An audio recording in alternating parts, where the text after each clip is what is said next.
Hi, I'm Sarah Sedwick, and welcome to my online mentorship group. It's November 2017. It's November 28th, Tuesday morning. And today we're going to be talking about 1 hour paintings with a limited palette, 3 primary colors. So I talk a lot about limited palettes in my workshops. My 3-day dynamic still life workshop includes the whole 3rd day in a 3-color primary limited palette.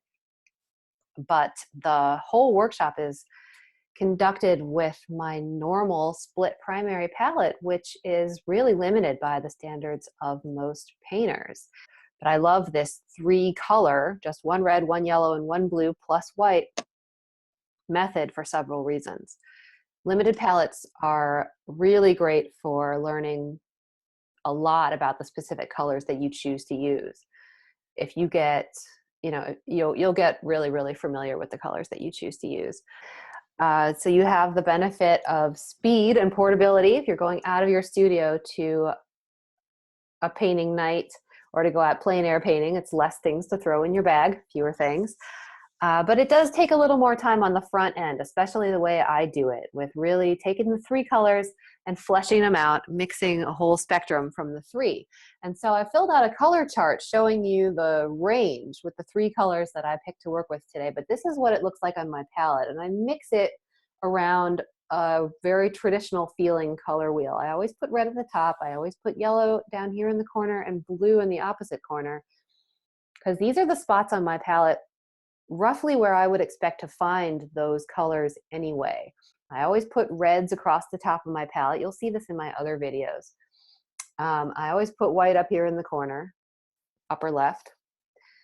And I always have blues along the right-hand edge. So if I was working with my full expanded palette, this is where I would roughly where I would expect to go to find the blue. I don't want to add more guesswork for myself. I want to keep my decisions intuitive every time I go back to the palette, not creating an extra step of figuring out for my brain. I've already got enough balls in the air when I'm painting, you know?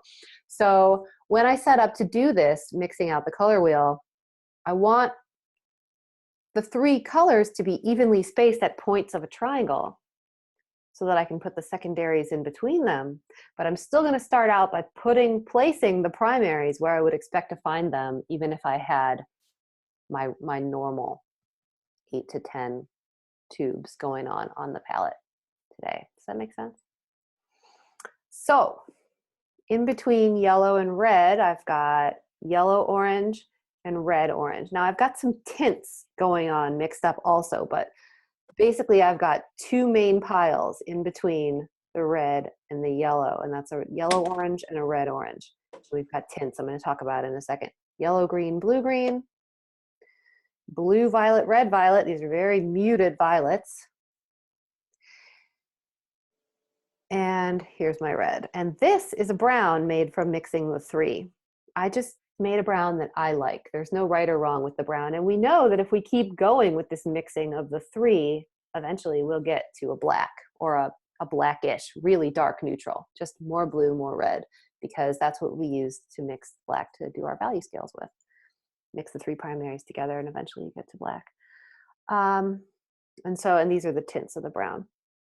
The 3 colors that I'm working with today are cadmium yellow, maroon perylene, and phthalo blue red shade. I also have 2 whites. I'm using titanium white and I'm using a warm white from M. Graham. That's warm white / unbleached titanium. I have not worked with this before. So I wanted to see when I made my color chart what the difference would be. So for example, here's yellow. First row is the cadmium yellow, and then descending we've got added titanium white and more added titanium white. But up here on the top, this is the warm white. So this middle row, this is the full strength mixture. The upper row is tinted with warm white, the unbleached titanium, and then the 2 descending rows. So this is the main row. The 2 descending rows are added titanium white. So I add some titanium white and then I add more. And so I think that what I'm concluding from this very preliminary test drive of the warm white is that it would be a good thing for you to try if you're having a problem with chalkiness. If using too much white, getting too light too fast is a problem for you, try substituting this warm white for titanium white, but you're going to get some dulling.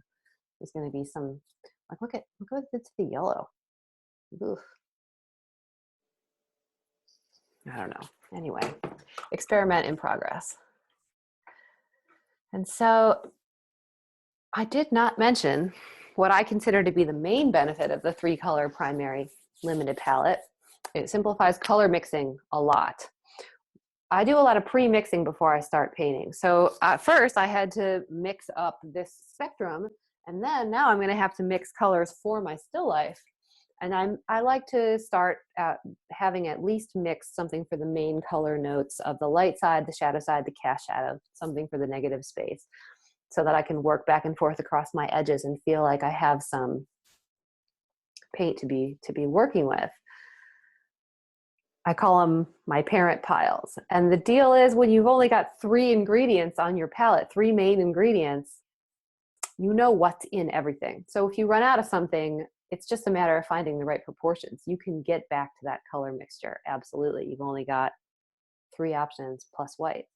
So that's a huge benefit for me of that. And so I'm painting a real simple still life today because my plan is to do a 1-hour timed painting. And if someone would time me, that would be awesome. I'm going to start off doing something a little bit different with my underpainting. And I'm just, I'm treating this like an oil sketch. If this turns out to be my greatest masterpiece, then that'll be awesome. But it will be on Arches oil paper, and I'll have to be okay with that. I'm trying to stay not precious about this painting so it can just feel like an exercise, a warm-up.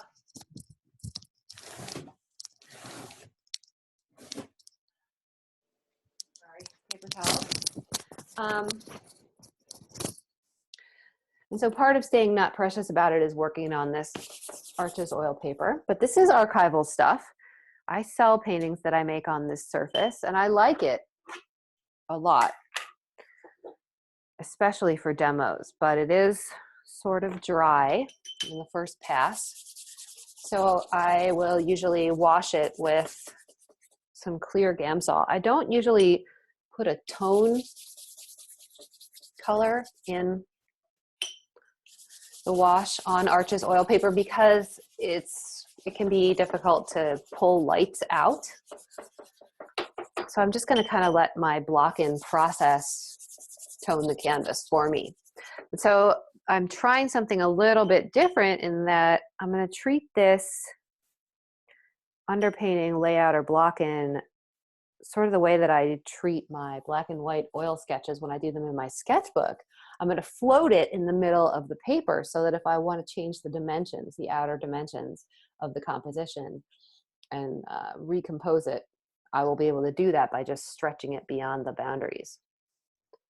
I love, whether I'm sketching in pencil or in oil paint, I love to kind of float a box. This is a thumbnail sketch concept, I like to kind of float a frame in the middle of a larger page, and then I've got some leeway to shift things around beyond the borders if I want to. And so I sort of roughly remember what I was going for with this.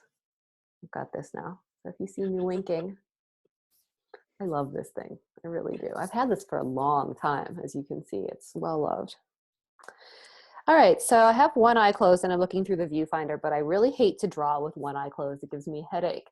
So what I'd like to do is find some landmarks, some points of some things that I was noticing, when I was looking at this and saying, oh, that works. I like that. That's good. One thing that was really drawing me into this, I mean, talk about hearing my voice in your head. I was hearing my voice in my head this morning when I was trying to set this up, and I had like 3 other things on the table down here, and And it just wasn't working out. And I heard myself saying to you guys, you know, when in doubt, start taking things out. Take things out of the still life. Don't add more things in. The answer is not more, it's less. And so I did. And I ended up with 2 pairs and some paper. But what I like about this is this purple wedge that's coming in the top corner. That's what this is all about for me. This is not good. I need some more stuff in this paint. I'm just thinning my paint out with Gamsol at this point. That's no other additives. And for a 1-hour painting, it's like, I don't need everything in the world to be in it. But I'm practicing a lot of important stuff right now. You know, I'm practicing the basics of composition, but I'm more importantly, I think for me, I'm practicing looking through the viewfinder, deciding on a composition and put it down, because I am starting to get a headache already just from that little amount. And then, have you guys ever had this experience where things tend to grow on you? I know you have. Yes. It happens to me all the time. You know, you set an intention with the viewfinder, and then it just goes sideways once you start filling it in. It's very difficult to draw what we see, as we all know, but you know, it can be difficult to stick to a plan. And so I consider it kind of a win if I can just do that, let alone paint the thing also and have it come out. Yeah. All right. So I've got the forms now roughly blocked in. I'm coming close to having that shadow go off the bottom, because I can think about that.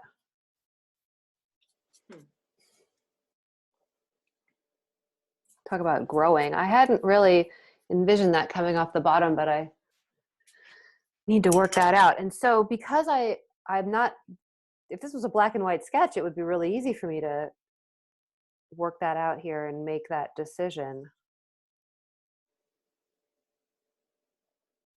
But I'm gonna fill in my tonal value structure with this orange paint. So I'm still gonna get a chance to do that. And so if I squint at this, I see already some lost edges and some big value areas. And overall, I've got these 3 colored papers, right? I've got this cream colored paper, I've got this purple paper, and the 2 of them are very close in value. They're so close in value that I don't even need to worry about the value difference right now. I'm more in it there for the color difference, but I recognized when I was setting this up that those are both lighter. Actually, no, it's like the purple and this are the same. So maybe this is the light part and this is all mid-tone. But I got so carried away with that purple. Okay, great. I love it. Nothing's going as planned today.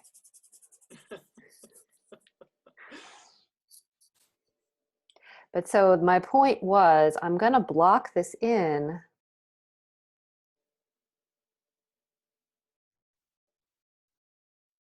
with a lot of attention being paid to the value structure.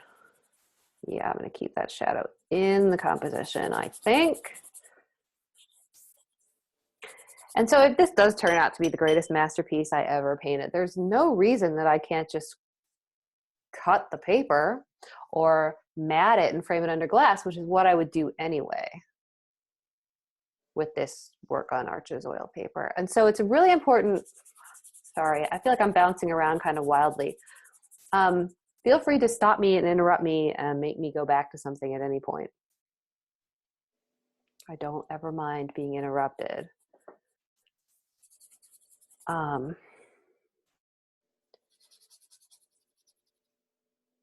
What I was going to say just now, though, is it's really important for me to not get carried away looking at the light side and the shadow side of the pairs just yet. What I want to notice right now is that if I squint at this whole thing, the pairs overall are a darker value than the background, than the, especially, so I see the light side of this pair being the same value as this kind of mid-tone negative space, but overall the pairs up here make this dark silhouette against the light background. So they really do go all in to this dark shape. No-tan means light dark. And so the no-tan of this painting for me looks like this. Everything is covered. Everything is covered except this. So it's 3/4 dark, 1/4 light. And whether it's good or bad or what, I noticed that everything in this painting is dark down here except up here in the top. And then within that, I can start making gradations. So I mixed up this pile of neutral orange. If I had burnt sienna, I would use burnt sienna, but instead I've just mixed sort of an equivalent. It was my red orange and a little bit of blue. That's it. And now I'm starting to bring in some of my red violet into that, just to darken it. And I'm going to do my next level of dark. So I have the overall kind of mid-dark shape. And in this stage, I'm refining my drawing even as I'm firming up my value structure. What size brush is that? 2. And it's a bristle round. or? It's a number 2 round. It's Taklon. It was white once upon a time. White nylon. Connoisseur brand. It was a cheapo. Used only for underpainting? No. Oh, okay. No, I laugh because I try to get myself to switch away from this brush and use a bigger one, but I don't. I like this size. I'm very comfortable here, so I will often just keep using it. But I like to push myself to go up to a number 4 flat at least.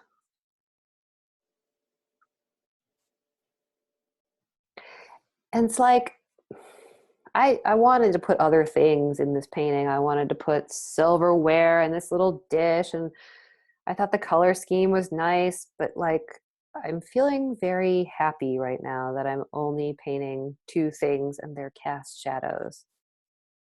I tend to make it so complicated on myself so much of the time because it's like, I feel like just because I can show all these textures, I always should.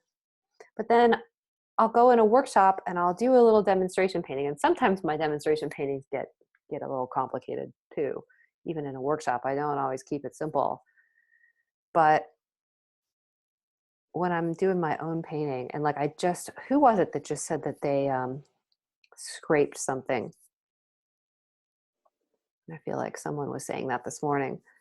I just scraped something that I worked on for several days. And then I said, you know what? Nah. And now I feel better. But so in my own work, my own studio work, sometimes I feel like I'm getting too complicated. It doesn't always have to be everything.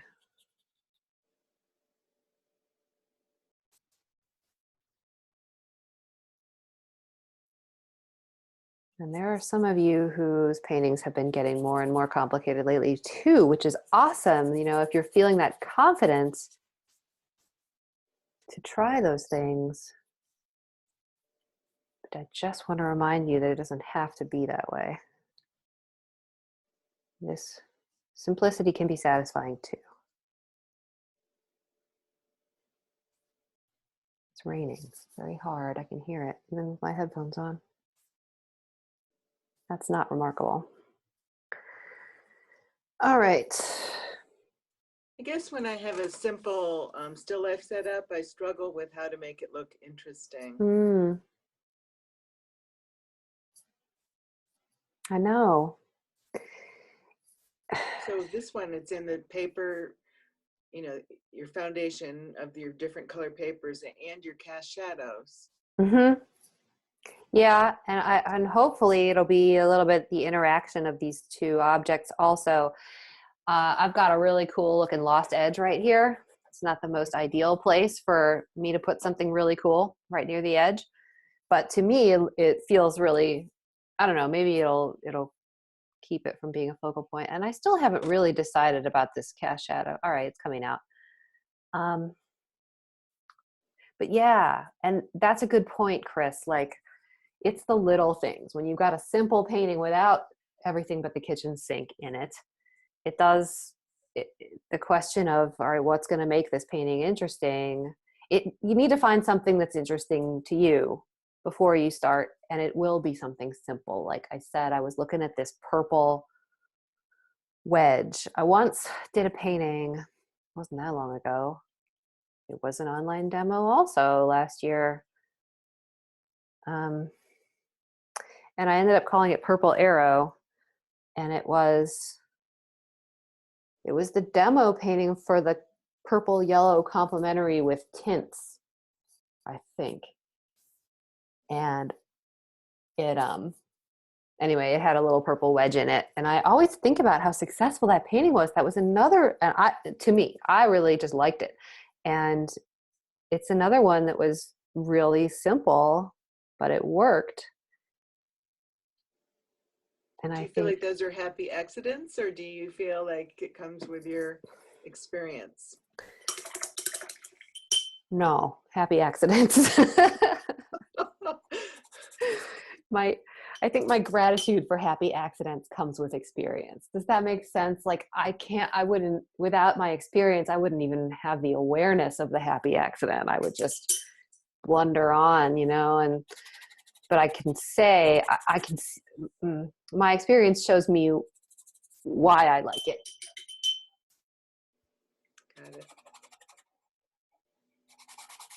All right, so I got to rub that out, but that's going to be lighter, and it won't come off of the oil paper. Okay, so there's my block in, and I didn't end up needing to push the boundaries of the composition around at all. I guess I could check this at this point and make sure it's really a square, but let's do my composition checklist and try to imagine that this part is light. This whole shape is light. So do I have a focal point, and what is it? So I'm kind of hoping that my focal point is going to be, the interaction of the pairs is dead center, isn't it? Right. Dead center. I don't see that changing too much. Is that a bad thing? Not necessarily. I don't think it's a bad thing enough for me to make big changes at this point. And it's not the biggest dark light contrast, so I don't think it's going to be that distracting. It might be my center of interest, but the focal point is probably going to be this area right here, this interesting shadow shape, because this is the strongest light-dark contrast, where this light part of the background meets the dark part of the pears in that cast shadow. This is kind of a cute shape. Sorry. So I think that's going to work. And then, do I have an interesting variety of shapes in the negative space? I'm hoping so. I'm hoping, this large area of light, and then this skinny curved shape. I'm hoping these two aren't going to feel too similar in size and shape. So now I need to mix some colors for my still life. And yeah, this is part of the hour. Time spent mixing is time spent painting. It counts. And it's okay.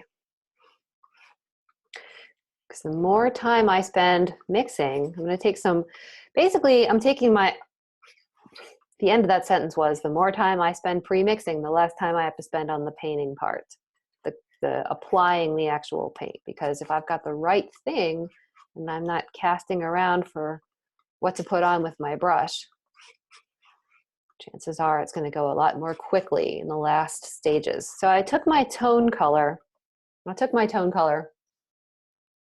and I added some of the warm white to it. And then I added some more of the red orange to it. I don't know. I'm just going for the pairs, you know, I want, and because, shoot. Okay. No. Oh. It just fell on the easel, and I mean, the rug is a drop cloth, but I'm not mad that I lost my paint. All right. Because it's just these two pairs, I do want to make sure that I have maybe more than one thing for the lights and more than one thing for the darks, just so I can set myself up for having some variety in those color areas. And like I say, my brush goes into everything eventually, and I end up changing things quite a bit for each brush stroke.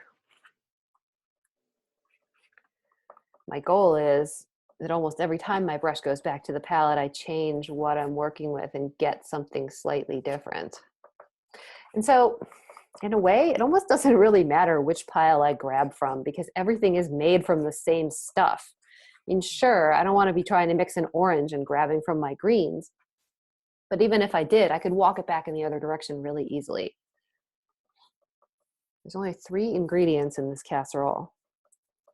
So any part of it that you bite out of is probably going to taste like the others. So I do need to be mindful of the fact that the difference between the light side and the shadow side of the pairs is not huge. It's not a big difference in value between the light side and the shadow side.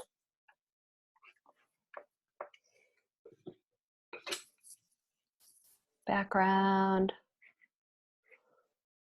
Running out of real estate. If and when you do this method with mixing the spectrum from the 3 primaries, try to keep your mixtures as far out to the outer ring of the palette as possible. Use a bigger palette if you can. This is just the 12 by 16 disposable paper palette pad, and this is the smallest size that I would recommend using for this. Warmer colors feel darker to the eye than cooler colors. None of the colors, they're all these kind of warm, neutrally browns. So we got to keep in mind that color temperature is relative. And if we're going to think of it that way, we need to then not make the light side of the pair blue in response. It's just a slightly less warm version. That's like the cast shadow color on the green. With 3 background colors, there's going to be a little more pre-mixing than you might otherwise have to do.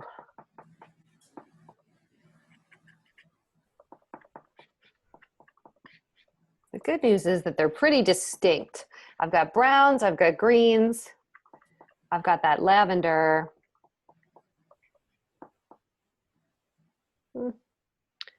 But if I had like 3 different greens, that gets a little more tricky with this type of palette. If you have 3 different versions of the same color, there's only so many versions of each secondary that you're going to be able to get from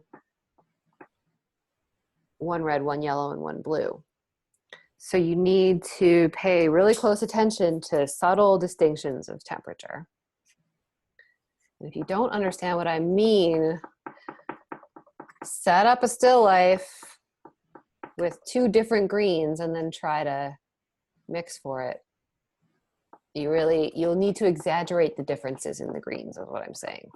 One is cooler than the other. You really have to push that mixture. Okay, I'm not going to get very vibrant purples with this palette. It's the maroon perylene. It's pretty dull. All right, but I want to match the value. And so the idea is we get the color as close as we can and then we match the value.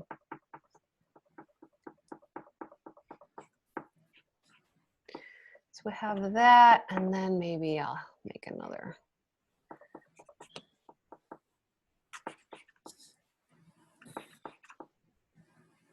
I said that I noticed that the purple and the green background papers were the same value, or they felt that way to me. I can check it. Is that the same value? Yes, pretty close. Why not? Let's put some green. Put some green in the purple. It never hurt me. Great. Okay.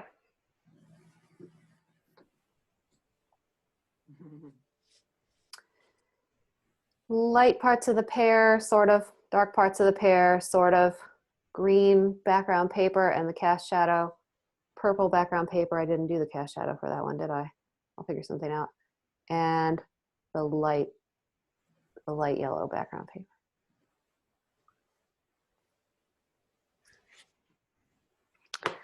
Okay. And I kind of banged up my underpainting a little bit, but it doesn't matter. I'll give that a wipe anyway. It's pretty dry. So while you're mixing your colors, the advantage of doing your blocking and then mixing up your colors is while you're mixing up your colors, your underpainting is going to set up a little bit. It doesn't dry, but it sinks in. And especially when I'm working on stretched canvas, that really happens. It sinks in a lot. Okay, so where should I start? I should start with, I don't know, I can start anywhere, but I think what I want to do is get that, I want to test my light side of the pear colors, because now that I put my palette down on the ground, it is feeling a little bit too saturated. I want to test it and see if I need to change it. And I need to get some solvent-free gel. Squeeze that out also. This stuff is very expensive, and I've been going through a lot of it lately. It's like $20 a tube. Okay, yeah, I think that is going to be too orangey. But this part of the pear right here, yeah, you can't even see that against the underpainting.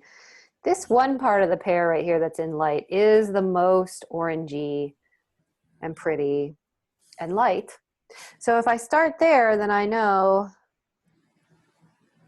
that's the lightest and most orangey thing that's going to be on either pear. So I can use that to judge going forward. That's helpful. Inside the stem right here, there's a little bit more of it. It's not exactly the same. It's a little darker. And so if I know that that's the lightest thing that I see on either pear, maybe a little bit up here. When I come over here to do the light side of this pear, I know I got to darken it. I got to do something to it to knock it down and make it less crazy, but still be light.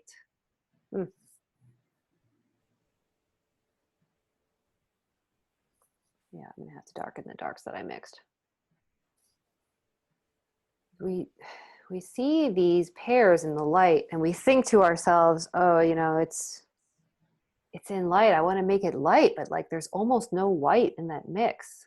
I'm gonna just darken the darks accordingly. Well, there is white, but it's so much darker than it feels.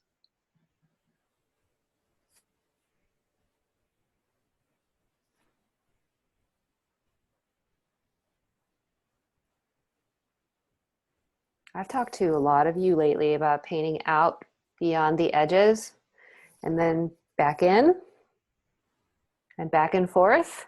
So if you've heard that come out of my mouth this month, my actual mouth, not just in your head or in your head, that'll work too. But if you've heard that this month from me, be on the lookout for where I'm doing that in this demo. You're going to see it happening right here. I'm going to make the pear bigger. And then I'm going to hopefully rein it back in, or else it's going to just grow.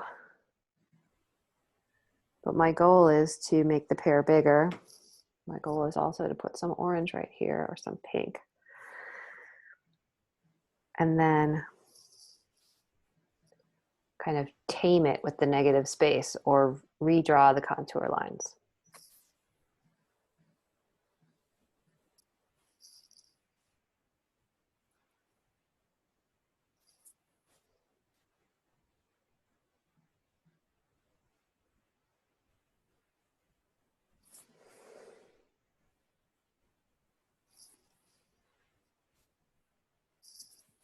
And I don't want to work too much into the light side without doing a little bit in the darks. I'm practically ready to move on into the darks anyway, but it's time, regardless, for me to check in with my darks and make sure that I guess what I'm trying to say is I don't want to finish the light side before I've done some work in the darks too. I want it to all come up and happen together.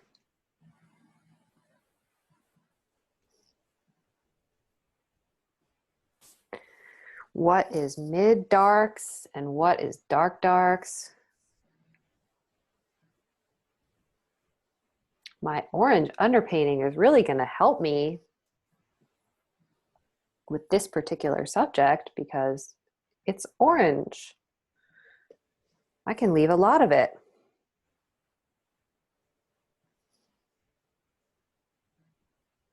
Showing through. Ah, yes, lost edge.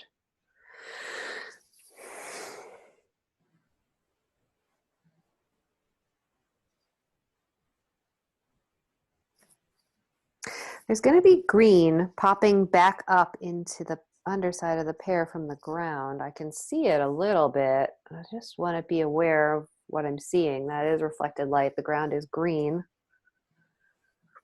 It doesn't necessarily mean that it's, yeah, I just reached for yellow ochre. It's not here. Duh.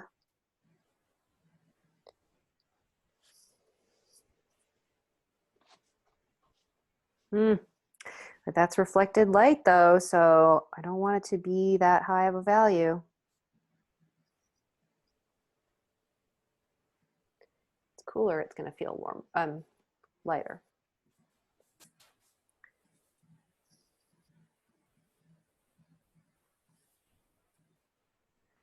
All right, so some work into the darks.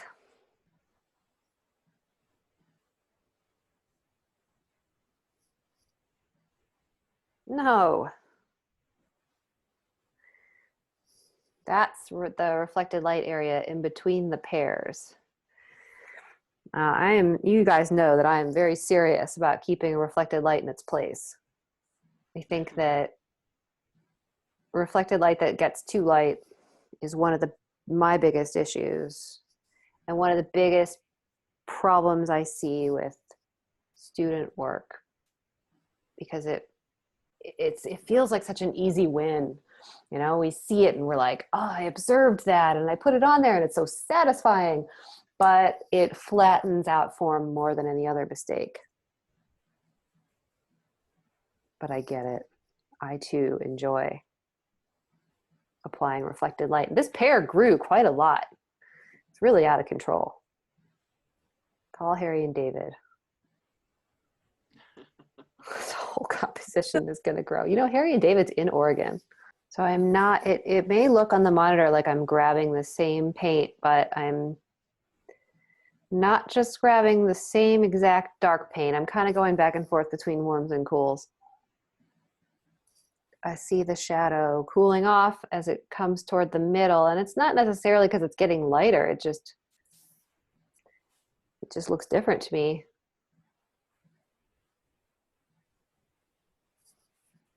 And it's very unclear what's going on at the top here. This pear is now growing too. Yeah, we're all growing. It's like, nah.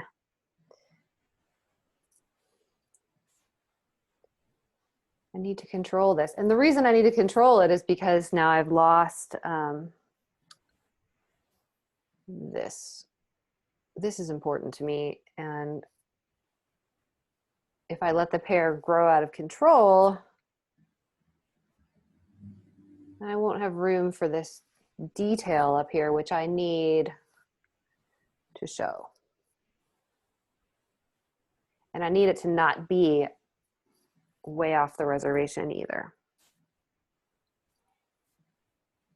because I don't want little details right up close to the edge at the top. And I'm not painting the stem right now. I'm just reminding myself of where it lives. All right.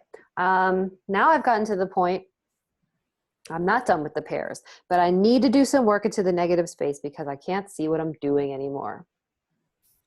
Necessity is driving me to it.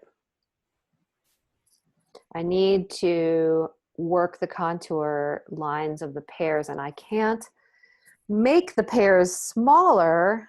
Gosh, it's so much easier saying pears 800 times than it is saying pomegranates 800 times. When I was doing my demo last month, it was like if I have to say pomegranate one more time, I'm going to scream. When I was editing it, forget it. So it's great to have that mixed up dark neutral from the 3, because now anytime I need to darken anything, I can pretty much grab that and put it in. And just keep in mind, you're adding all 3. If it's neutral and you want to darken it but warm it, then you might grab some of that dark neutral, but also grab some red or some red orange. Red orange tends to become my secret weapon in these palettes always. I'm not quite sure why, but it does seem to be the one that I go to the most. And my tone canvas color, no matter what I'm painting, also will do that. But you start to get this sense, really, when you work with a palette like this, of the properties of the individual colors, their tinting strength, their opaqueness, not to mention just the kind of mixtures, the hues that they make when you mix them with the other things. But you really start to get a sense, a feeling of how those paint tubes feel on the brush and what they will do in a mixture. It's much easier for my brain to keep track of only 3. And when I use the bigger palette with more options, those are colors I tend to already know. I'm always learning when I'm painting, always. But when I'm painting with my bigger palette, my split primary palette, I'm not learning as much as intensely and effectively as I am about the individual colors as I am when I'm painting this way. I hope that makes some sense. I tried to say it a couple times in different ways.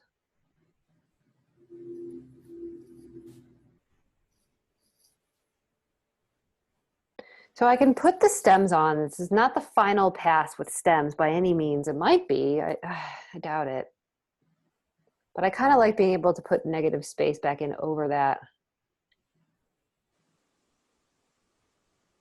I talked to somebody, Bonnie, I think it was you this week, about the different kinds of marks that we can use when we're doing something like a stem.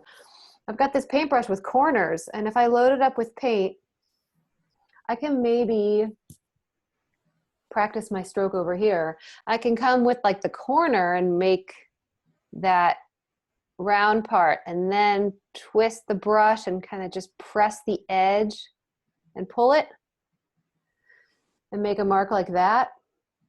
It doesn't look that good actually really from there, but it is pretty delicate. Or I can just, you know, lightly touch and drag and then almost like print the brush. I practice different kinds of little marks. Now you load that brush up with just the right thing. The mark doesn't have to be hesitant. Maybe some of that neutral brown. It's ugly, my neutral brown. It's not warm enough. Add some yellow to it, make it seem more brown, and then I can just sort of like lay it along that stem. This from the girl who just said she wasn't painting the stems. I'm not painting the stems. Yes, you are. Raj. Okay, cast shadow. What's lighter or darker? The cast shadow or the darkness of the pear? I didn't really mix for that cast shadow as well as I should have. Pre-mix. The cast shadow is lighter. That's still much, much darker.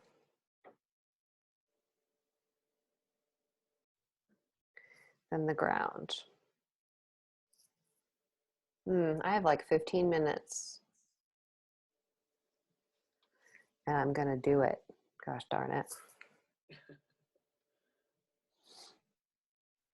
Cast shadow gets darker as it approaches the ground or the connection with the ground of the thing that's casting it. back and forth across the edge.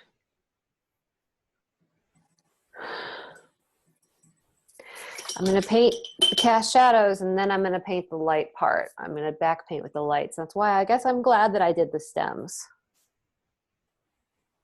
Now I feel like I made this cast shadow too light because it needs to be more close to this part. I have purple cast shadow and I have green cast shadow. It's the same shadow, but it's a different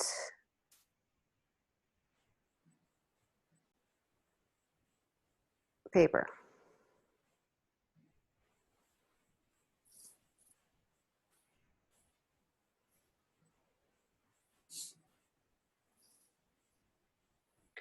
Okay, paying attention to the shapes, my negative space.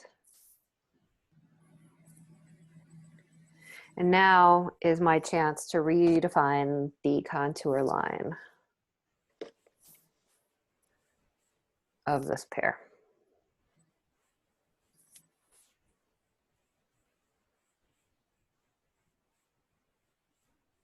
If that edge is going to be soft, this is what's going to do it.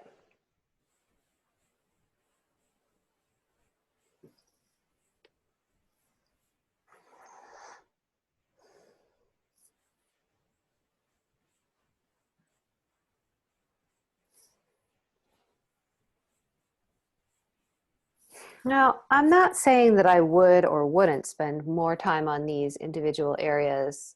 I probably would spend more time if this wasn't a 1 hour painting.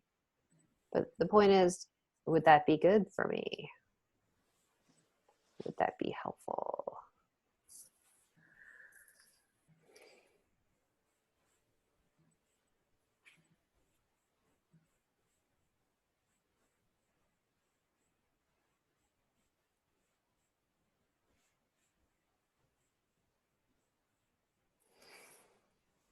Hmm.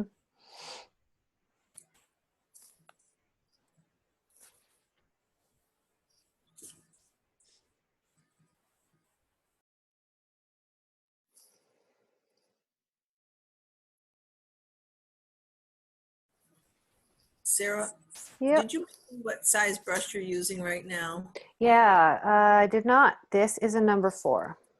Okay. So I did the number 2 round for my underpainting, which I always do. And then, as I do not always do, but I should always do, I switched to a larger brush once I started applying color. So this is a 4 flat. It's actually made by Princeton. This is not my usual thing, but I picked this up because I've gotten to go to a couple of Blick stores over the summer.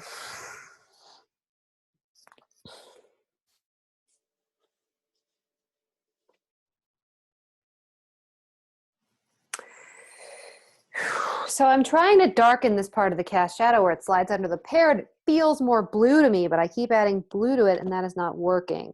It's not making it feel darker. I want to warm it up instead. Relying on my perception in this case is not helping me. Now that I put this cast shadow in darker, that reflected light is starting to feel too light. The whole shadow side of the pear is feeling too light. And I need to ask myself then, is that a problem with the value of the cast shadow, or is it a problem with the value of the pear? And so the way to answer that question is for me to work in the negative space.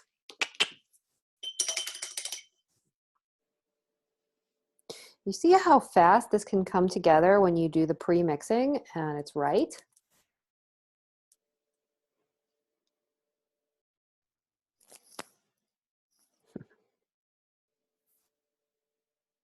Now, I am doctoring these pre-mixed things. By right, I mean the values were right, pretty much. I am changing the temperature and I'm desaturating things slightly. A lot of my pre-mixtures just came out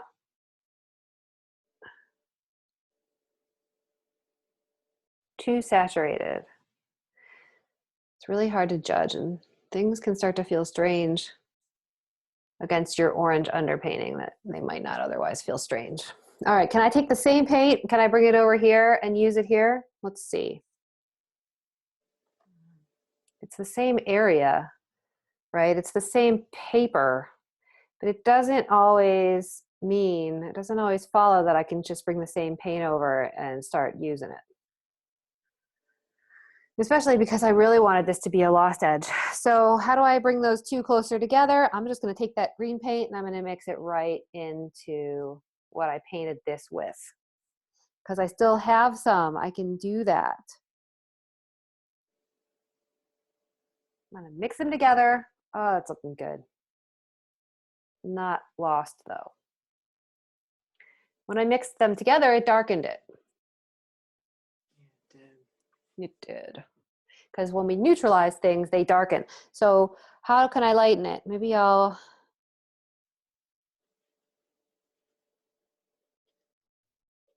yeah. What I did was I brought in some of what I mixed for this, which I'm now thinking is not colorful enough. Can I get away with one patch like that? Oh, I want to. And now maybe back into the pear. Famous last words. Because there's a lot to ruin here. Shoot.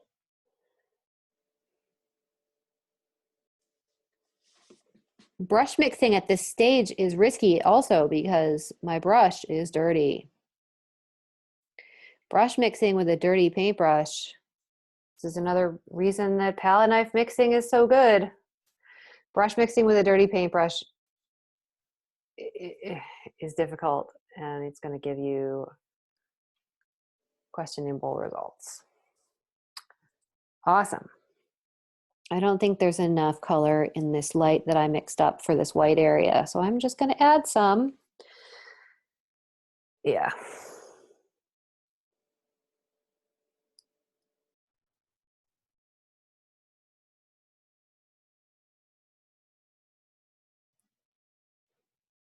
And keeping an eye on my diagonal line.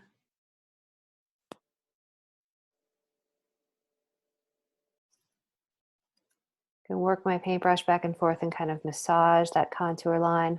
Ha, beautiful.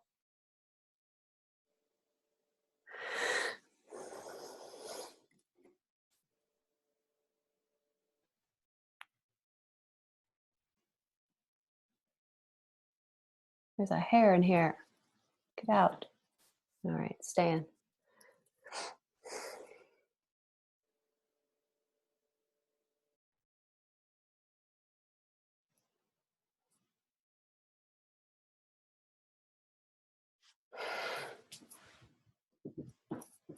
And I'm thinking about stroke economy. I know, what a bummer, but I'm thinking about it.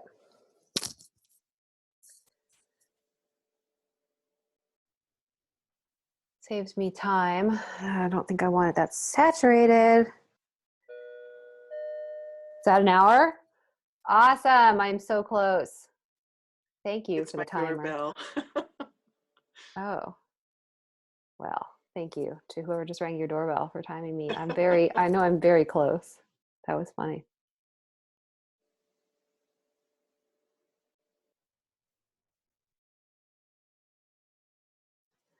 So I've talked about sky holes with some of you. It's not a sky hole, but when we're painting a landscape and there's a hole in a tree or a bush that we see the sky through, we make that darker and less saturated than the main mass of the sky.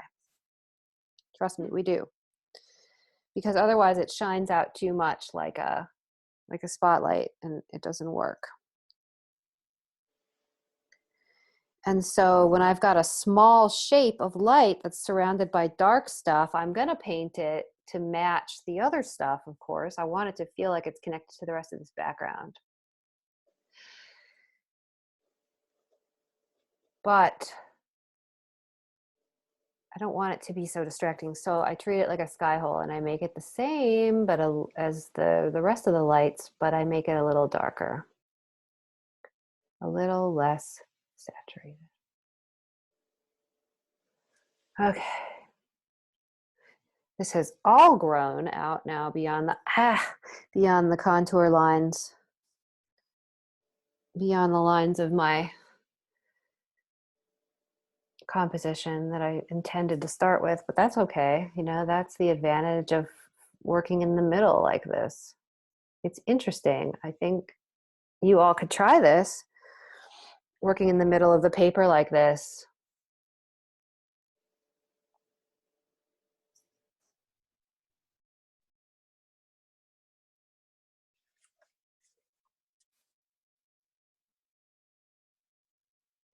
But with that said, Arches oil paper is not for everyone. I've seen a lot of students really kind of not take to it.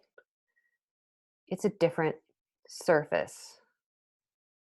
Texture is important. I personally cannot do a thing on ampersand gesso board anymore. It's like I never ever painted in my life when I come to that stuff. I painted on it for years, but now I'm just out of practice and I don't like it anymore.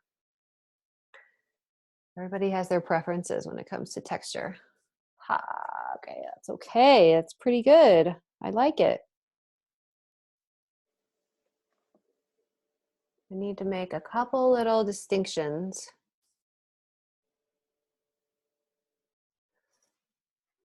Fun. That sky hole is too dark. I tried.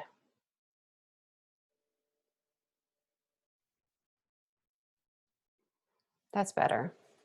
And now that little piece of the cast shadow, that stem cast shadow,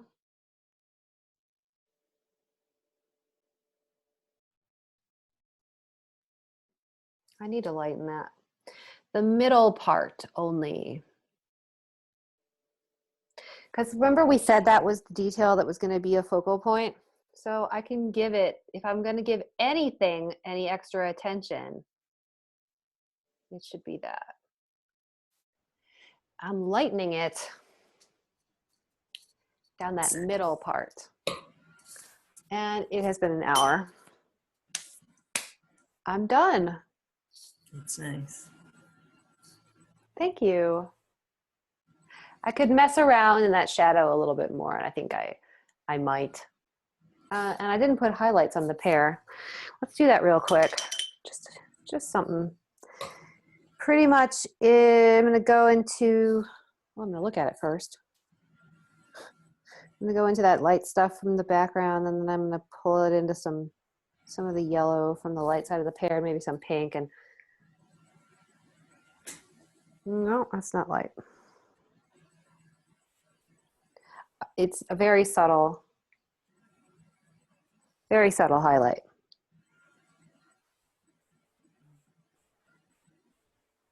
Not much lighter than the surroundings. It's nice.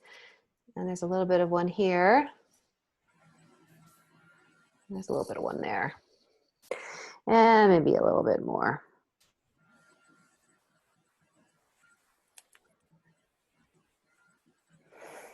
Still no. This warm white is throwing me a little bit. I'm using the titanium too. But the warm white needs more. I need to add more. There we go.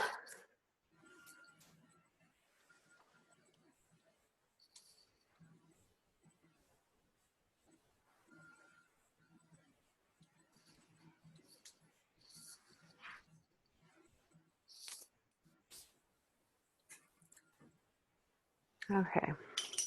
All right. Well, that was a lot of fun. And you know, I'm not stressed out about it. I feel energized. Yeah, there's a lot of stuff I didn't get to. I have the option of working on it more or not. I have the option of keeping these 3 background papers and these 2 pairs, putting them in a different configuration and doing another one, or doing that tomorrow. Same palette, doing a series. But the point is, I'm happy now. Like I painted, everything stayed fresh. I didn't agonize. The timer went off and I just said, okay, finishing touches and I'm done. I'm going to go take a break, get my eyes off this. I'm going to come back and look at it. If I want to work on it more, okay. And if I don't, I have options. So the 1 hour painting can be really freeing. Nice. Thank you.